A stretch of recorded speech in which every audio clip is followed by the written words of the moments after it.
Hello there, YouTube. My name is Teer-vahn, and I'm responding to a YouTuber known as Parcher.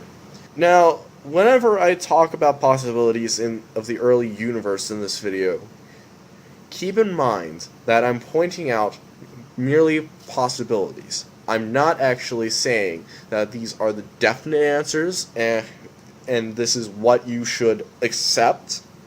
These are just things which are possible. The main reason why I'm saying this is because Parcher actually asserts, as a matter of fact, that that God created the universe and stuff like that. So these are just some possibilities with the same validity as that claim.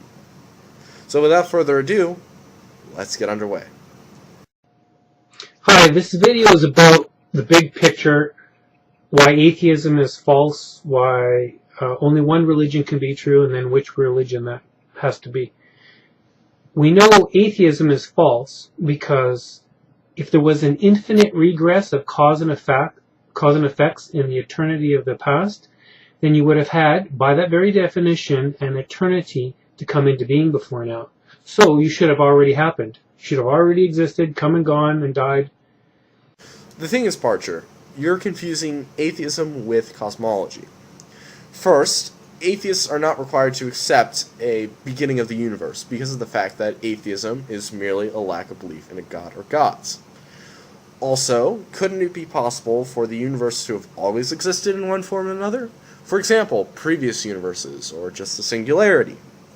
I mean, these scenarios are in fact possible. So there cannot be an eternity of the past of cause and effects. Therefore, what you need is a cause outside of nature, which is outside of time and space being uncreated. So this uncreated creator is what we call God.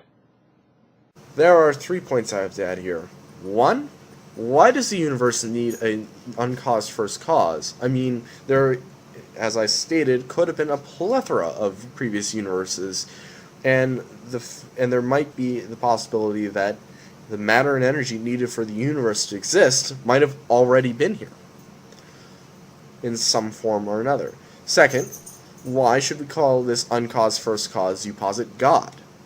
I mean, if this being does exist, then what exactly is it?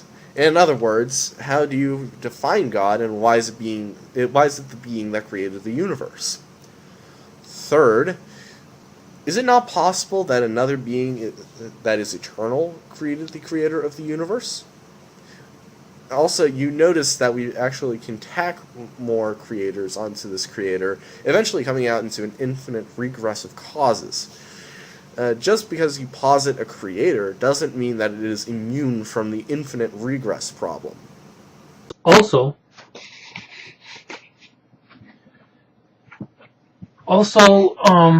the universe can't come from non-existence or nothing, because that which doesn't exist can't cause anything. For example, a billion-pound gorilla can't stomp over New York because it doesn't exist. So you can't make stupid claims like that because there's absolutely no evidence for them. We have evidence only for cause from things that do exist, not from things that don't exist. Well, as far as we know, nothing has ever come into existence. Not a chair, house, or mouse. The material that makes up those things has existed ever since the beginning of the universe, at least. The main problem with your claims here is that, despite how little is known about the beginning of the universe, you are perfectly fine with asserting rules that may not necessarily apply to the actual concepts of coming into existence. People like me and actual scientists are actually very willing to state that they don't know about a particular subject in which they lack knowledge in.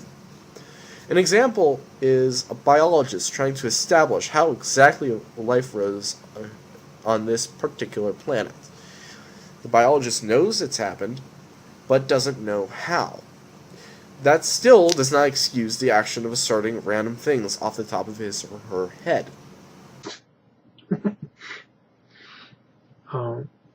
And again, therefore, nature needs a cause outside of itself. So that all the cause and effects that we observe in nature, it applies to the first cause, to the last cause, to any cause, anywhere.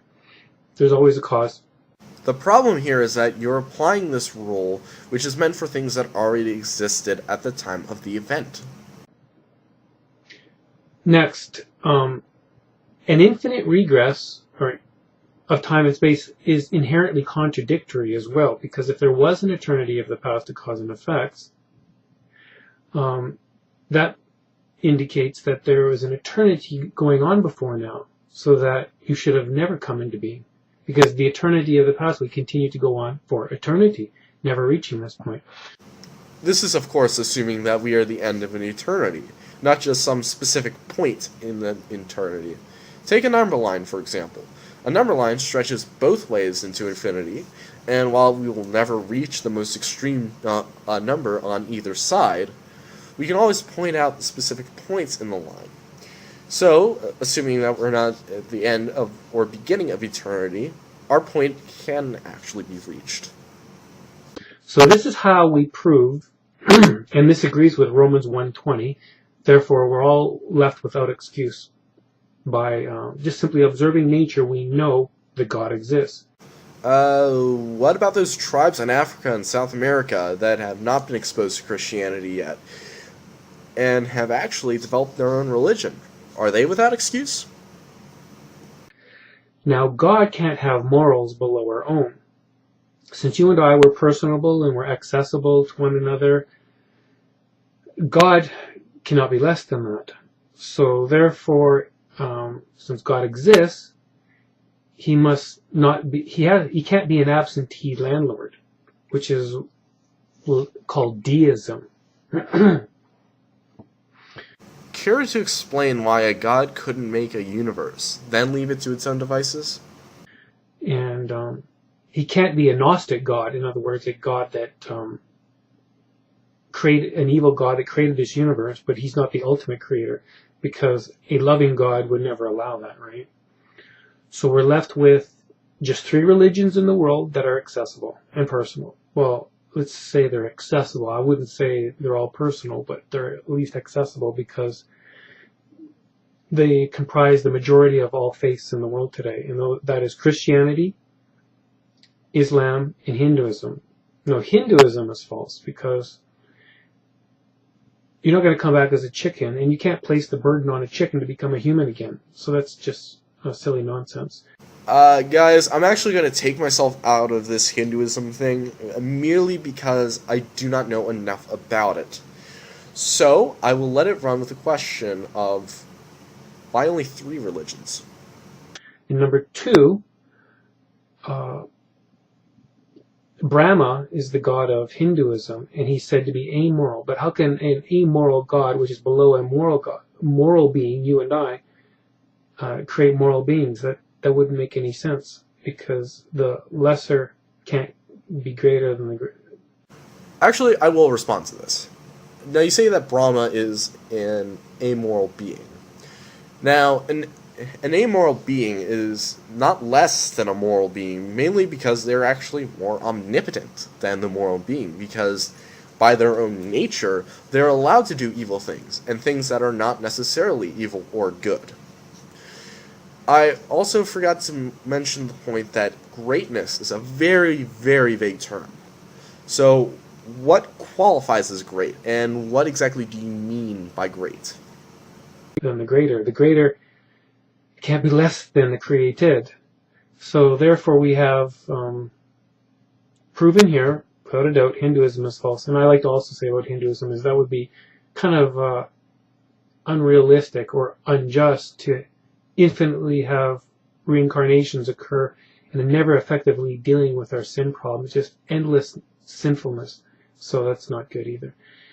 And then Islam is false because you can't come along 6 centuries later and write something down in a cave claiming that Jesus never even went to the cross or died on the cross when you have no evidence whatsoever. So just in one fell swoop, you can prove Islam false. Okay, 2 can play this game.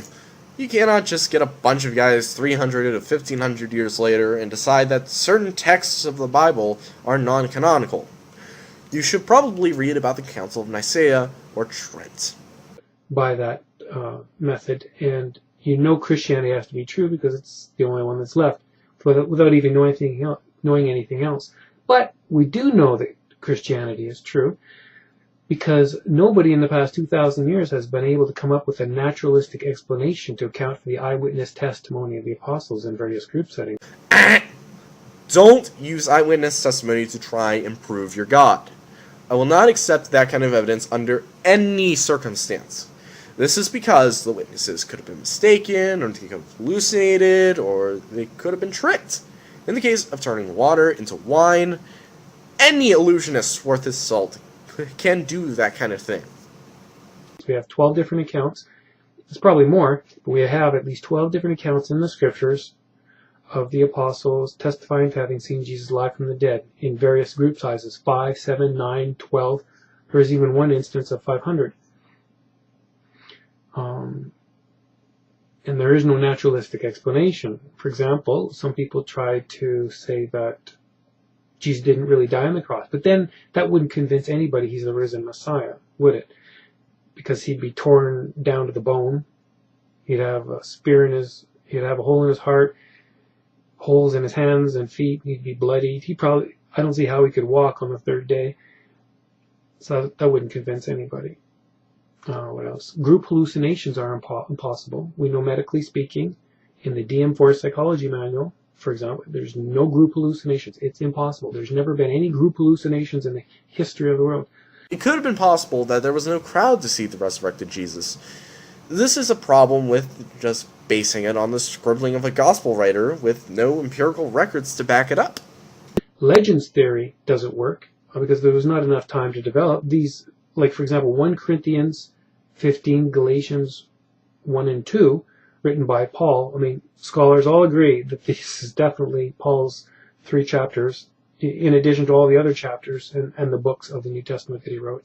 He said that what he received from the apostles before him is the same teaching he received from Jesus, who he saw. And he said he spent 15 days with Peter, and he spent time with John and James, the brother of Jesus. So these are the original apostles that he Got anything to back up those claims? I'm not going to argue whether Paul actually wrote those or not, but I am skeptical in buying into his claims that he spent time with the apostles. From the same eyewitness testimony with, and he was converted just a couple years after the cross. Jesus died on the cross in 33 AD. He wrote Galatians 1 and 2 and 1 Corinthians 15.